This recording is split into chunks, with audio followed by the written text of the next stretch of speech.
There's a lot of discussion last week, Buck, about the ridiculous January 6th attempt to memorialize by the Democrats. And really, Kamala Harris coming out and saying it was 9/11 and Pearl Harbor to her was maybe this headline that got the most attention, ironically, of all of this. But one of the questions that has lingered as the January 6th event has been investigated in many ways for political purposes to allow it to continue to fester as a story while not paying attention at all to the summer of riots effectively that occurred all over this country, is there's been a lot of questions, I think good ones, about who are all of the people that were involved in these riots. And in particular, was the FBI, was your own government involved in helping to foment in any way this incident that occurred at the United States Capitol? So Ted Cruz decided to go after the FBI over these issues. This just happened in testimony in the Senate, and ask whether or not the FBI was in any way involved in either the rioting or potentially in violent acts as a part of the rioting. Listen to this clip. How many FBI agents or confidential informants actively participated in the events of January 6th? Sir, I'm sure you can appreciate that I can't go into the specifics of sources and methods. Did any FBI agents or confidential informants actively participate in the events of January 6th? Yes or no? Sir, I can't answer that. Did any FBI agents or confidential informants commit crimes of violence on January 6th? I can't answer that, sir. Did any FBI agents or FBI informants actively encourage and incite crimes of violence on January 6th? Sir, I can't answer that. Ms. Sadburn, who is Ray Epps? I'm aware of the individual, sir. I don't have the specific background to him. Okay, Clay, so I know this game pretty well because in the CIA, you have sources and methods, FBI, you have sources and methods.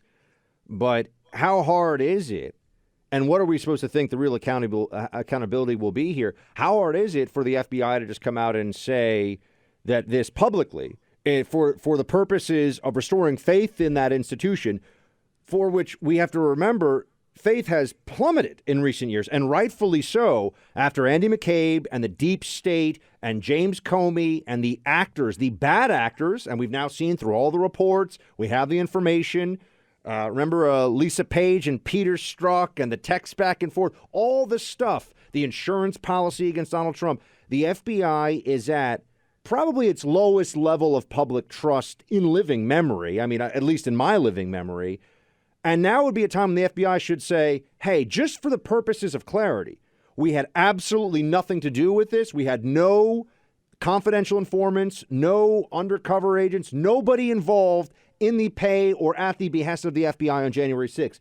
The fact that they won't say that, and I don't even just mean in this one hearing, this one circumstance where she's doing the sources and methods game, right? Can neither confirm nor deny. I know this game. Shows you that something is funky here. Something doesn't smell right. There was a guy on video, we've all seen it, being pointed at, everyone yelling, Fed, Fed, Fed, saying go into the Capitol. We also have to remember that the plot against Gretchen Whitmer, the governor of Michigan, remember how Donald Trump was blamed for it because he was still president? Well, then when it actually came out who was really involved, there was someone working at the behest of the FBI who was pushing this along in a way that did look like entrapment. It did look like an FBI, not agent as in the employee of, but someone working as an informant for the FBI was pushing along a plot that might not have gotten very far otherwise. So where are the answers here? We need to get them. Not only that, we have an entire committee that is ostensibly investigating January 6th that will not ask any of these questions. And I think that goes to the lack of public trust that exists in general surrounding this entire investigation and this entire incident. And Buck, you've done intelligence. You were at the CIA. When you hear these answers, and by the way, the answers were coming from, let me make sure we get the woman's name right at the FBI.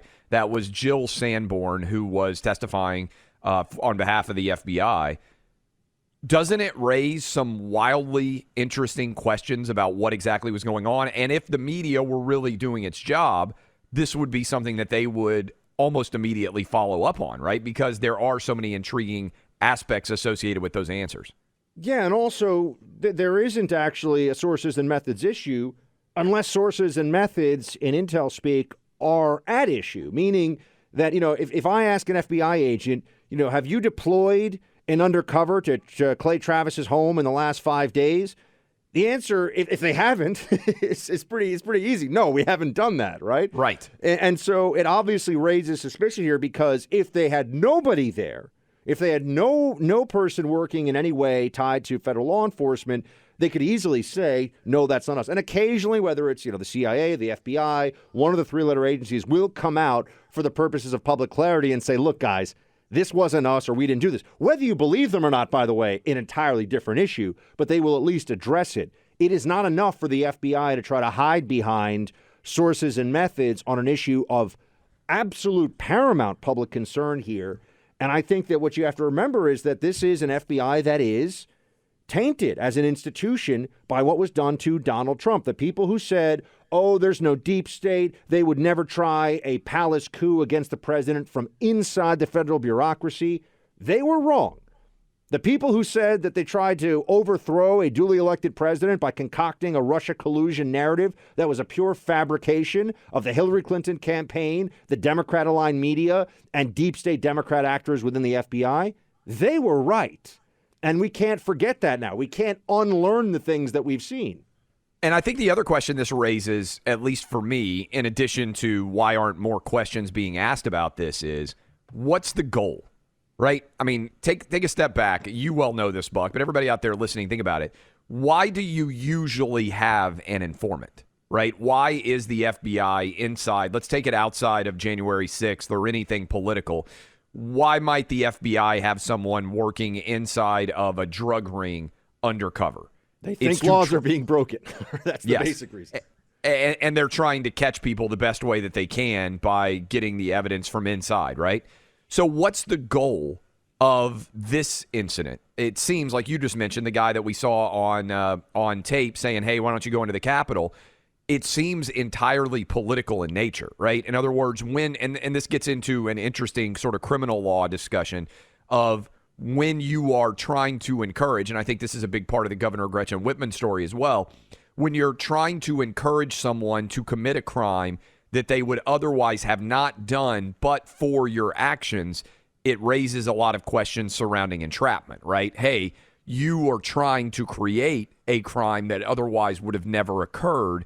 And that's what I think you wonder about as it pertains to FBI involvement on January 6th. And this is where you see Senator Ted Cruz, I think, continues to have his best moments is when he's in prosecutor mode, when he's able to push somebody who doesn't want to give answers on an issue like this.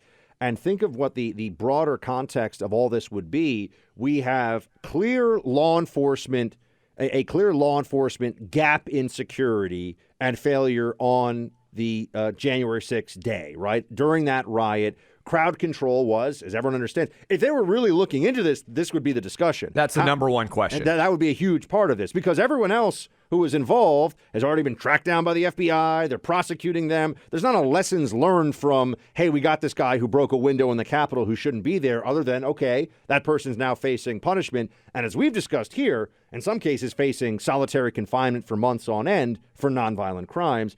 But there was a failure of preparation that day that is suspicious in how inept it was, right? We've seen the video of what looks like the rioters being let in. They're just kind of being told they move the barricades. I've seen the video many times. You probably, folks listening, have seen it. Tucker's show has shown it many times. So that's one part of the conversation. But then also, there seems to be no interest in finding the would-be pipe bomber, the guy who left pipe bombs outside DNC and RNC headquarters. Very little interest in this Ray Epps character who keeps coming up in the video of him. And also the possibility that if the FBI had people who were in any way involved in this, what was the huge distinction? How did this go bad? It went bad because some people, how did it become a riot and not a protest in part? Some people decided that they were going to actually breach the Capitol and go inside. And that's wrong, and that was illegal. But where did that idea start? Where did it come from, and who was pushing it? We should know that. That should be something that is public record now.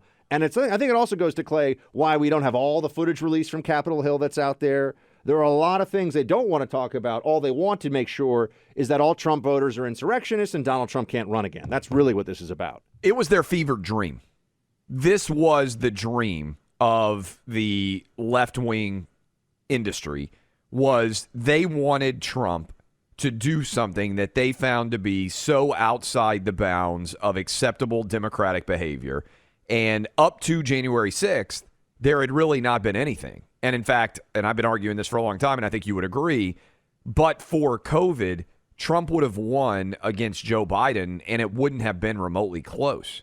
So they got their meteor, so to speak, streaking across the night sky that struck the United States political fabric, but it was totally something that Trump was in no way responsible for.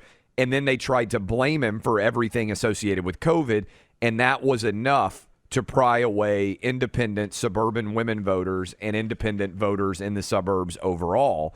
And January 6th is their attempt to ensure that he never runs again. And they're trying to continue to blow that up as best they can without giving us a full accounting of what truly went on that day.